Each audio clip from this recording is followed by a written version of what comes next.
Something I think about a lot is what is actually good to pray for.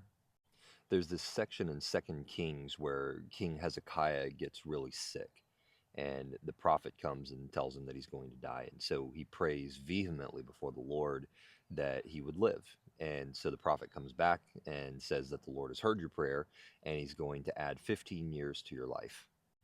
Now, on its surface, this seems great. But if you read a little bit further, something interesting comes up. So the prophet returns to Hezekiah sometime later and he says, "Hear what Adonai says.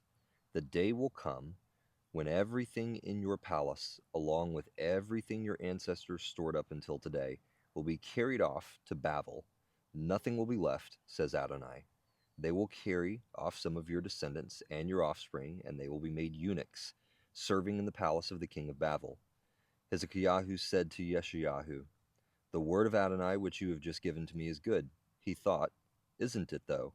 If peace and truth continue, at least through my lifetime." Now you have to understand, leading up to this point, King Hezekiah had just gone through an ordeal.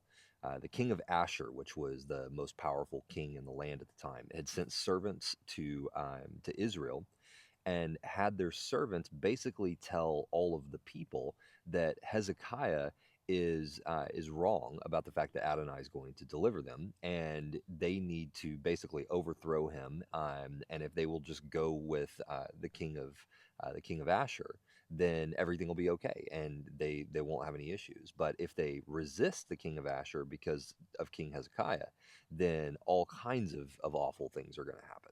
And so Hezekiah had to not only contend with the issue of the threat of this king, but he also had to contend with the issue of you have a whole bunch of people out here who have a king who's telling them, "Listen, if you'll just serve me, I'll basically leave you alone. You can stay in your houses, nothing changes, right? If you'll just serve me, it'll be all good." But if you go with Hezekiah, your king, who's saying that Adonai is going to deliver you, then it's going to be all bad. We're talking torture, we're talking, carried off out of your land, turned into servants, all types of things. And so, having to have that kind of faith for the deliverance of the land must have been extraordinarily stressful. But the Lord ultimately delivered. And then afterwards, Hezekiah lives for a time.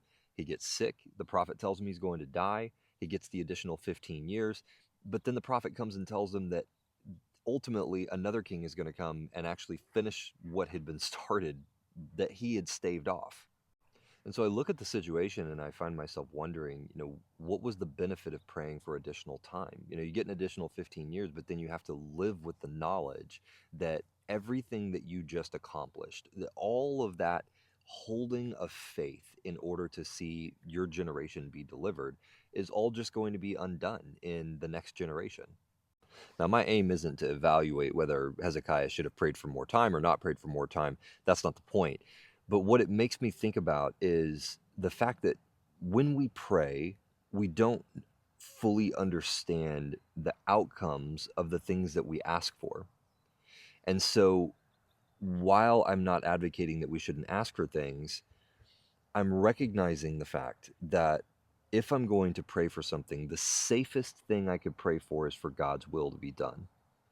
Because in His will is the very best version of anything that could happen. And so when you extrapolate that out, that's hard sometimes, because the things that may be happening in our life, or the things that we're desiring for, those things that are closest to our heart, it makes sense for us to pray for those things and to contend for those things. But sometimes I wonder if we don't make our own lives more difficult by not actually seeking out God's will in the situation as opposed to seeking out our own. If you look at Jesus in the Garden of Gethsemane, he prayed that the cup could pass from him, but he simultaneously prayed, "Your will, not mine." And so when I think about what is the best in a situation, I think that's the way to pray. The best way to pray, maybe, is if there's a thing that I'm desiring for, pray for the thing for sure, but balance it with, "But your will, not mine, Lord.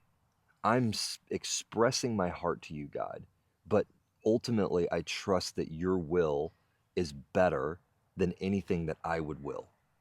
because we don't know the outcome of what we pray for. And in fact, the thing that we ask for may actually lead to other pains or other circumstances that are far worse than the thing that we're trying to avoid through what we're praying for. Anyway, this is a great story, 2 Kings 18 through 20. I highly recommend you check it out because the story of King Hezekiah is an amazing, amazing story.